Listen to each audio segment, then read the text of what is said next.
Inshuti bakunze bamenye mbanje kubasuhuza. Iki ni cya kiganiro twumvira mu bumenyi bushya ku bintu bitandukanye bisanzwe mu buzima bwacu bwa buri munsi. Tukumva icyo abangananditse babivugaho, tukabyeranya no kudusanzwe tubizi. Bityo twunguka ubumenyi bushya ariko natwe tukagera aho duhagarara. Tekereza, uri kwinjira mu cyumba kirimo abantu benshi cyane, bose bakomeye amashyi. Nawe uri kwiyumva nk'umunyembaraga, umuntu ukomeye, ubyiyumvamo rwose kandi witeguye guhangana n'ingorane iyo ari yose wahura nayo mu nzira yawe. Izi si inzozi twese twarota. Byiza kwigirira icyizere. Kwigirira icyizere umwe mu mitungo ikomeye cyane umuntu yatunga, haba mu buzima busanzwe bwa buri munsi cyangwa se mu kazi. Nyamara benshi birabagora cyane, aho usanga bishidikanyaho. Ibi binatuma batagera ku ntsinzi bifuza mu buzima. Uretse kuba kwigirira icyizere ari ikintu gishoboka, ni n'ikintu njye nawe dushobora kugeraho twifashishije uburyo bwizewe bwafashije bariya njye nawe tureba, tukafata nk'ingero nziza z'abantu bigirira icyizere mu buzima. Hari uburyo 10 bimwe zo gukora ingirakamaro mu gufasha umuntu kongera icyizere yigirira. Reka tubuvugeho twifashishije inyandiko dusanga ku rubuga Today. Umutwe wayo ugira uti uburyo 10 kongera icyizere wigirira. Nge tujye kubana ndi Biramahiro Ibere, mbahaye ikaze. Uburyo bwa mbere bwagufasha kongera icyizere wigirira ni ukwishimira ibyo wagezeho. Gufata akanya ukazirikana intsinzi wabashije kugeraho kandi ukayishimira byagufasha kongera icyizere wigirira mu buzima. Bitekerezwa ko uko wishimira intsinzi wagezeho mu buzima ari nako buri kwiremamo ibyiyumviro by'uko ushoboye, bityo ukigirira icyizere. Nubwo benshi bashobora gutekereza ko kwishimira ibyo umuntu yagezeho mu buzima ari umurengo cyangwa se guta umwanya, ubushakashatsi bugaragaza ko uko wishimira ibyo wagezeho ari nako wibakamo icyizere cy'uko n'ibindi byinshi wabishobora. Uburyo bwa kabiri nabwo bwagufasha kongera icyizere wigirira ni ukumenya aho imbaraga zawe nyinshi ziri. Kumenya aho imbaraga zawe ziri n'ubundi buryo bwizewe bushobora gufasha kongera icyizere wigirira mu buzima. Ese waba ujya ufata umwanya ukibaza utese n'ibiki mbasha gukora neza, kandi se ni gute nabikoresha neza? Kwibaza ikibazo nk'iki ngiki, ubushakashatsi bugaragaza ko bigufasha gusobanukirwa n'aho imbaraga zawe ziri. Nubwo benshi bahurwa no kumenya aho imbaraga zabo nyinshi ziba, ubushakashatsi bugaragaza ko kumenya ibyo ushobora gukora neza cyane kurusha ibindi bikongerera icyizere wigirira, ndetse yewe bikaba byanagufasha no kumenya ibyo ushobora kwibandaho mu buzima bwawe bwite cyangwa se ubw'akazi. Ubundi buryo bushobora kugufasha kongera icyizere wigirira ni ukwigereza abantu bavuga ibyiza byawe. Kumarana igihe kinini abantu babona ibyiza byawe kandi bakabivuga ariko by'ukuri nta buryarya, n'ubundi buryo bwizewe bwagufasha kongera icyizere wigirira. Nk'uko twumva tuguwe neza iyo turiye ibyo dukunda, ni nako uko twiyize bihinduka byiza iyo twumvise kanaka avuga ko iki ngiki cyangwa se kiriya tugikora neza cyane. Birashoboka ariko waba uri wa muntu utagira inshuti nyinshi ku buryo wagira benshi iruhande rwawe wajya umara nabo umwanya munini. Nubwo byaba bimeze gutya ariko inshuti imwe wizera ibintu byiza byawe kandi ikabikubwira yagukorera ibitangaza.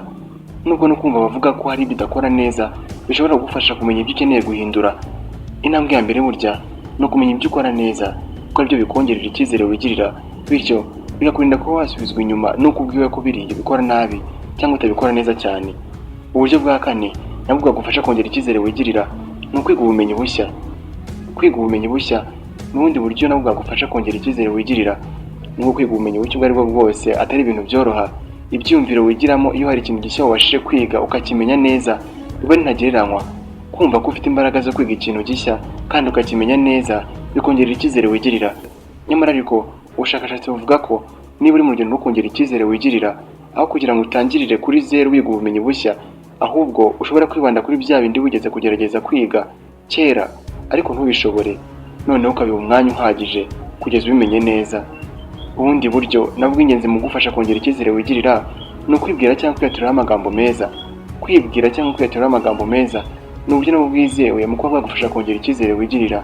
Ndi umunyembaraga, ndi mwiza, ndashoboye, ndi umuhanga, ndi umutsinzi, nakora ibikomeye, ndi umukire, kimwe n'andi magambo meza wakwiyaturiraho. Ubushakashatsi buvuga ko uko uyavuga uyasubiramo agenda akaguma ku bwonko, bityo agahindura uko wibona cyangwa witekereza. Ibi bikakongerera icyizere wigirira. Ugerageza kubera abandi umwana mwiza ubabwira amagambo meza. Ese ugerageza kuyibwira nawe? Burya amagambo meza wibwira akwibutsa ko uri agaciro, bityo bikakongera icyizere wigirira. Uburyo bwa gatandatu nabwo bwagufasha kongera icyizere wigirira ni ukwitoza guhura na bya bindi utinya. Buri muntu wese agira ubwoba, ndetse bya bindi utinya wumva nta cyizere cy'uko wabasha guhagarara ngo uhangane nabyo. Nubwo bimeze gutya ariko ubushakashatsi bugaragaza ko uko ufata igihe ugahangara guhura na bya bindi utinya bikongerera icyizere wigirira. Nk'urugero, tuvuge ko uri umuntu utinya kuvugira mu ruhame, gufata igihe ukitoza guhagarara mu bantu ukavuga, gake gake bigenda bikongerera icyizere wigirira, kuko uko wizereraga mu bushobozi bwawe bigenda byiyongera. Ubundi buryo nabwo bugufasha kongera icyizere wigirira mu buzima no kwita ku mvugo y'umubiri wawe.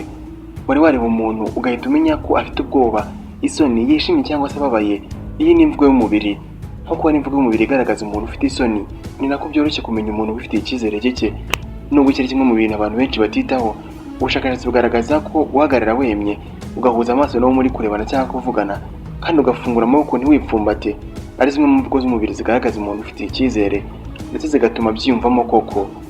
Uburyo bwa 8 nabwo bugufasha kongera icyizere wigirira mu buzima no kwita ku mubiri wawe. Kwita ku mubiri wawe ni ukuvuga kurya neza, kwambara neza, gusa neza, gukora imyitozo ngororamubiri, kimwe n'ibindi byose bituma ugaragara neza.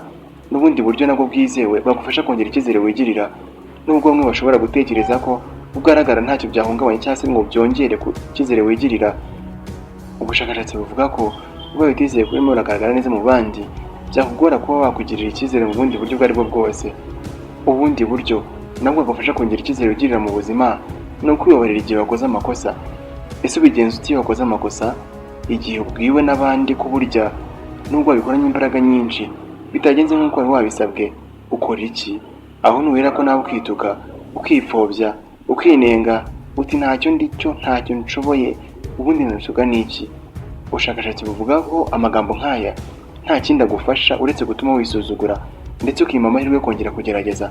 Nyamara iyo wibabariye ukibwira uti nibyo ntibyagenze neza, nibyo sinabikoze neza, nyamara ndebye neza aho nabyishiye, ntihamariwe yo kongera kugerageza, nabikora neza, ndiyizeye.